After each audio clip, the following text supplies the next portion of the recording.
Hey everyone, today I'm going to be showing you how you can make your own custom Roblox clothing background template.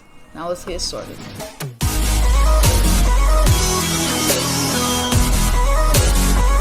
of all, you want to go over to your Create tab on Roblox, and you want to scroll and you want to go down to Shirts. And to get the default template, you can press download it here. This is how you can download the template to make your clothing. Now, I've already got it here, but as you realize, it's not ready to be made. You see these lines, you can't put them in your shirt. So what we're going to do is come here to colors and set the opacity to 0. Okay, I'm going to come here, we're going to use our select tool, we're going to highlight one box and we're going to backspace on it.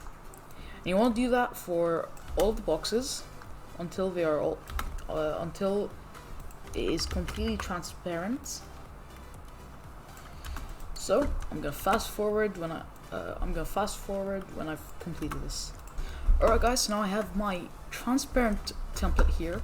But if you want to create your own template and not have these things, this is what I'm going to be showing you today.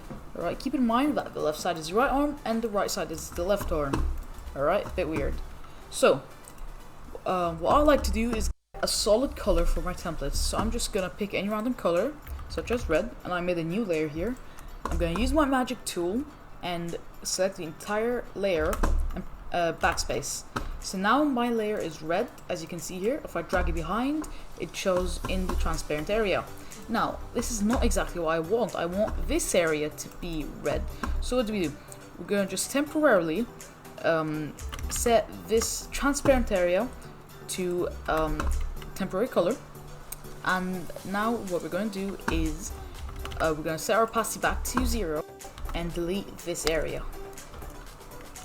Okay, we're going to delete the excess, delete this, delete that.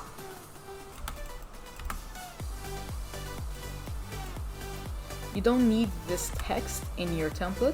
What's important is your dimensions. Yes. Alright, now here we have our temporary template, and we're gonna merge it onto the red layer. We're gonna set our temporary color to transparent. And there you have it. Now you have your custom background. You can do whatever you want with this. You could even make it a color. So let's or a picture. So let's go get a picture. How about a dog? Come here and get a picture of a dog. Copy image. I'm gonna add it as a layer. Keep canvas size. Resize it. I'm gonna put it below the background. Can get rid of this red layer. I'm gonna merge it. Then again, we're gonna get rid of the transparent. Get rid of the temporary black color. And there you go, you have a custom background template. I hope you enjoyed this video. There will be more in the future. If you like, remember to like and subscribe, and goodbye.